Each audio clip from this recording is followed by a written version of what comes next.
So guys, जैसा कि हमने पिछले एपिसोड में देखा कि एल्डर जॉन ने अर्थ ड्रैगन किंग की ब्लड लाइन की मदद से दियान को ब्लैक होल में कैद कर दिया, पर स्टार दो फॉरेस्ट के टॉप रैंक बिस्ट ने स्रैक सिटी पर अटैक करके डवलो की हालत खराब कर दी और वो हारने वाले थे। लेकिन युवाओं की अनडेड आर्मी वहां गई। फिर अब हम अनडेड आर्मी के साथ आसमान में युवाओं की असुरा आई भी आ जाती है। दरअसल उसकी स्पिरिचुअल आई अपग्रेड होकर असुरा आई में बदल गई, जिसे देखकर सब लोगों के होश उड़ गए। असुरा आई को देखकर यूनी को पता चल जाता है कि युवाओं वहां आ चुका है। वो कहती है कि युवात ने अच्छे मौके पर वापस लौटा है, जब स्रैक अकेडमी को बैकअप की सबसे ज्यादा जरूरत थी। अनडेड आर्मी के साथ मिलकर हम सोल बिस्ट का मुकाबला कर सकते हैं। यह अपनी अनडेड के लैमिटी स्किल को एक्टिवेट कर देता है। अनडेड वॉरियर सोल बिस्ट पर हमला करने लगे। बेबे भी टैंक सेट के साथ मिलकर बिस्ट का मुकाबला करने लगता है। सिटी गार्ड सोल कैन की मदद से हमला करके बिस्ट को कमजोर करने की कोशिश करते हैं। युवाओं को वापस देखकर उसके दोस्त बहुत खुश होते हैं और बिस्ट का मुकाबला करने लगे। बीजी अपनी हीलिंग पावर की मदद से घायल हुए बिस्ट को ठीक कर रही थी। अनडेड वॉरियर्स बिस्ट को बुरी तरीके से मारते हैं। बिस्ट भी उन पर हमला करते हैं, पर उन्हें दर्द नहीं होता और न ही डर महसूस होता है। वो बिना थके कितने भी वक्त तक लड़ सकते हैं। एक वॉरियर भी बड़े बड़े बिस्ट को अकेले मार रहे थे। ये देखकर युवाओं काफी खुश था। वो सोचता है कि 100 कैलामिटी सबसे पावरफुल नेक्रोमेसी स्किल्स में से एक है, जो मार्शल इलेक्ट्रोलॉक्स ने मुझे सिखाई थी।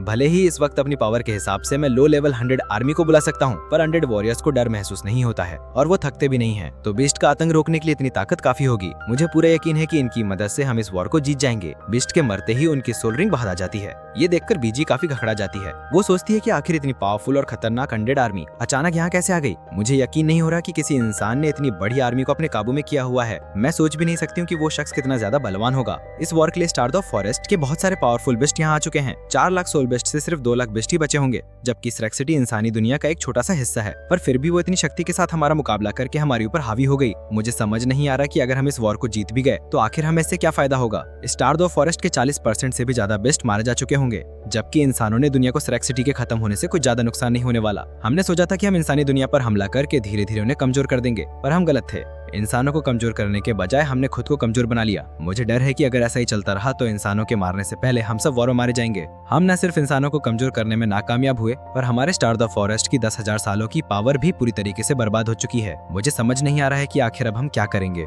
युवा शांति से बैठकर अपनी स्पिरिचुअल पावर बढ़ा रहा था। वो सोचता है कि अच्छी बात है कि मेरे पास डेस्टिनी स्कलबोन में सोल स्किल है, जिसकी मदद से मैं एक दिन में 3 पावरफुल मेंटल अटैक से बच सकता हूँ। अगर मेरे पास स्कलबोन नहीं होती तो मुझे डर है कि मैं एविल आई एम्परर के गुस्से से नहीं बच पाता। इसके साथ स्रैक सिटी में आने से पहले मैंने एविल आई किंग की 1 लाख साल पुरानी सोल रिंग को एब्जॉर्ब कर लिया था, जिसकी मदद से मैं 7 रिंग सोल मास्टर बन गया। लेकिन भले ही मैं 7 रिंग सोल मास्टर बन चुका हूँ, मेरी सोल पावर अभी भी पूरी तरह से ठीक नहीं है। अगर मैं टाइटल डुअल हुआ पर ब्रेक थ्रू कर लूँ तो मैं ज्यादा पावरफुल 100 आर्मी को बुला सकता हूँ, जो ज्यादा वक्त तक रहकर मेरी मदद करें। 100 वॉरियर्स तेजी से बिस्ट को मार रहे थे, जिसकी वजह से बिस्ट आर्मी बहुत ही ज्यादा कमजोर हो गई और स्रैक सिटी सोलिस्टर्स उन पर हावी होते जा रहे थे। ये देखकर याओलिंग चौंक गया। वो कहता है कि मैंने उम्मीद नहीं की थी कि ये वॉर हमारे खिलाफ शुरू हो गई। बीजी को भी समझ आ गया था कि दित्यान के बिना वो स्रैक सिटी का मुकाबला नहीं कर सकते। वो एमरल्ड सॉन को डीएक्टिवेट कर देती है। स्रैक सिटी के गार्ड्स इससे बहुत ही ज्यादा खुश थे और जोर जोर से स्रैक सिटी के लिए चीयर करने लगे। लेकिन तभी एल्डर जॉन की बनाई हुई सील कमजोर हो गई और उसके अंदर से रोशनी निकलती है। दित्यान अंदर से कहता है कि तुम्हें लग रहा है कि तुम मुझे हमेशा के लिए कैद में रख सकते हो, पर अब मुझे मेरी असली पावर का पता चलेगा।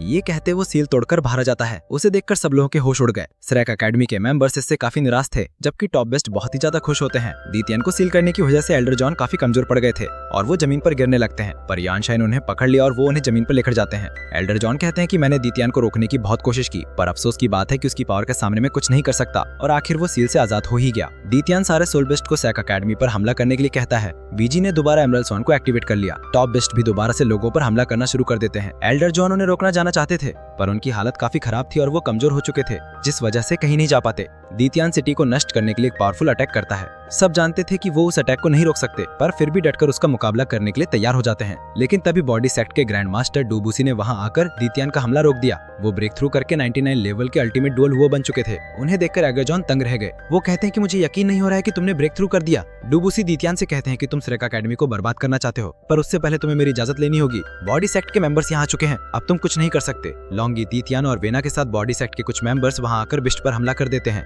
डुबुसी एल्डर जॉन से कहते हैं कि हमारा बॉडी सेक्ट कभी भी किसी का एहसान नहीं रखता।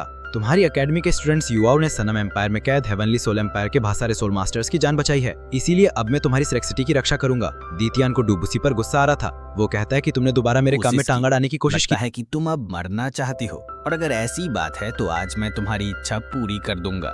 डुबुसी को इससे काफी गुस्सा आया और वो आसमान में जाकर दित्यान से लड़ने लगते हैं। शुरुआत में वो उस पर हावी हो रहे थे, पर फिर भी दित्यान उन्हें पीटने लगा। उसने अपने मुंह से खतरनाक एनर्जी रिलीज करके उन्हें दूर कर दिया और ब्लैक ड्रैगन एक्सटिंक्शन मीटियोर से उन पर हमला करता है।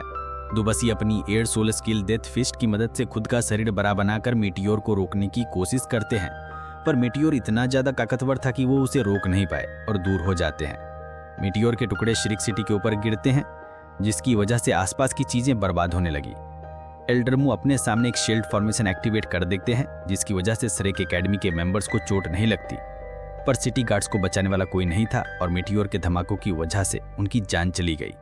दुबसी एक दीवार से आ टकराए। वो कहते हैं कि अब मुझे समझ में आ चुका है कि गोल्डन आइड ब्लैक ड्रैगन दीतियान को बीस्ट गॉड क्यों कहा जाता है। भले ही मैं 99 लेवल अल्टीमेट डोलो बन चुका हूँ, पर फिर भी मैं उसका मुकाबला नहीं कर सकता। वो सच में स्टार दो फॉरेस्ट का लॉर्ड कहलाने के लायक है। दीतियान कहता है कि तुम इंसानों ने सोल बीस्ट के डिवाइन बीस्ट को मारा और आज भी बहुत सारे सोल बीस्ट मारे गए हैं। तुम लोगों को अपने कर्मों की सजा मिलकर रहेगी, कुछ भी हो जाए, पर आज तुम में से कोई भी यहाँ से जिंदा बचकर नहीं जा सकता। तभी युहाऊ अपनी डेस्टिनी आई एक्टिवेट करके उसके सामने आ गया। वो कहता है कि अगर तुमने श्रिक सिटी को बर्बाद करने के बारे में सोचा भी तो मैं स्टार दो फॉरेस्ट के भविष्य में आने वाले सोल बीस्ट का वंश खत्म कर दूंगा।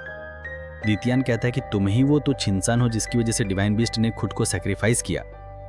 तुम्हारी हिम्मत इतनी बढ़ गई है कि डिवाइन बीस्ट के पावर के दम पर तुम मुझे धमकी दे रहे हो। युवा वो अपनी 7 सोल रिंग एक्टिवेट करके कहता है कि तुम सही समझ रहे हो। वांग्क्यू ने मेरे लिए भी सोल सैक्रिफाइस किया और मैं तुम्हें धमका नहीं रहा बल्कि समझाने के लिए आया हूँ। युवा के पास 7 रिंग्स देखकर दुबासी के होश उड़ गए। वो कहते हैं कि पिछली बार जब मैंने इसे देखा था तो इसके पास सिर्फ 5 रिंग्स थी, पर इतने कम वक्त में इसने 2 सोल रिंग्स हासिल कर ली और 7 सोल रिंग मास्टर बन गया।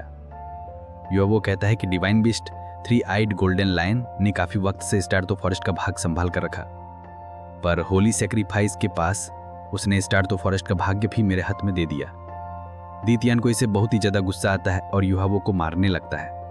युहावो कहता है कि अगर तुमने मुझे मार दिया तो मुझे डर है कि स्टार दो फॉरेस्ट का आने वाला कल पूरी तरह से बर्बाद हो जाएगा और मुझे नहीं लगता कि तुम ऐसा होने दोगे। दीतियान कहता है कि तुम दोबारा मुझे धमकाने की कोशिश कर रहे हो। क्या तुम्हें लगता है कि तुम्हारे पास 3 आइड गोल्डन लाइन की पावर है तो मैं तुम्हें मार नहीं सकता? युवा कहता है कि इन सब चीजों का वांग्क्यू से कोई लेना देना नहीं। भले ही आज वो जिंदा होती और तुम जिंदगी भर उसे फॉरेस्ट में कैद रखते, पर तुम खुद जानते हो कि एक न एक दिन सोल बीस्ट विलुप्त हो जाएंगे। तुम बीस्ट गॉड हो और तुम्हें पता होगा कि डोलो कॉन्टिनेंट पर इंसानों और सोल बीस्ट के बीच का रिश्ता पूरी तरह से बर्बाद हो गया और धीरे धीरे करके इंसान सोल बीस्ट से ज्यादा ताकतवर होते जा रहे हैं। 10,000 साल पहले एक टाइटल डोलो 1 लाख साल पुराने बीस्ट का मुकाबला कर सकता था, पर अब सोल टूल्स की वजह से उसी टाइटल डोलोवो की पावर सोल बीस्ट से कहीं ज्यादा हो चुकी है। दीतियान कहता है कि तुम सही कह रहे हो। कुछ हजार सालों में तुम इंसानों ने पूरे कॉन्टिनेंट को अपने कब्जे में कर लिया और मुझे डर है कि आने वाले समय में सोल बीस्ट पूरी तरह से खत्म हो जाएंगे। युहावो कहता है कि सोल मास्टर कल्टीवेशन के लिए सोल रिंग्स बहुत जरूरी होती है। एक टाइटल डोलो 100 से 200 सालों तक जिंदा रहता है। इस बीच वो हजारों और लाखों सालों पुराने सोल बीस्ट को मारकर उनके सोल रिंग्स हासिल करता है। अगर ऐसा ही चलता रहा तो आगे चलकर सोल बीस्ट सच में पूरी तरह से विलुप्त हो जाएंगे। तुम खुद इस बात को जानते थे और काफी वक्त से इंसानों को रोकने का प्लान बना रहे थे। तुमने वांग्क्यू की मौत को एक मौके के तौर पर देखकर हमारे ऊपर हमला कर दिया, पर तुम्हें समझना होगा कि जंग से कभी किसी का भला नहीं होता। लेकिन मेरे पास एक रास्ता है जिसकी मदद से सोल मास्टर को सोल रिंग्स के लिए सोल बीस्ट को मारना ही नहीं पड़ेगा। ये कहकर वो अपने सेकंड मार्शल सोल की 5 रिंग्स एक्टिवेट करता है। आइस इंप्रेस अपने इंसानी रूप में सबके सामने आ गई। वो आइस इंप्रेस सोर्ड की मदद से दीतियान पर हमला करती है। दीतियान को उसका अटैक रोकने में काफी परेशानी हुई। वो कहता है कि तुम तो एक्सट्रीम नॉर्थ की स्नो इंप्रेस हो, पर आखिर तुम इंसानों के रूप में कैसे आ गए? युवा कहता है कि ये सच में स्नो इंप्रेस है और मैंने इसे अपनी सोल स्किल भी नहीं बना रखा। इस वक्त ये एक सोल स्पिरिट है जो इंसान और सोल बीस्ट के बीच एक स्पेशल फॉर्म होती है। सोल स्पिरिट बनते वक्त सोल बीस्ट का कल्टीवेशन लेवल जितना ज्यादा होगा वो सोल मास्टर को उतनी ज्यादा सोल रिंग्स दे सकता है। 1000 साल पुराना बीस्ट कम से कम 2 सोल रिंग्स दे सकता है और स्नो इंप्रेस ने मुझे 4 सोल रिंग्स दी थी। अगर सोल बीस्ट की उम्र खत्म हो गई और वो मरने वाला हो तो वो अपनी मर्जी से सोल स्पिरिट बनकर इंसानों के साथ रह सकता है। इस तरह ना सिर्फ वो जिंदा रह सकेंगे बल्कि सोल मास्टर को भी बिना किसी को मारे सोल रिंग से मिल जाएगी।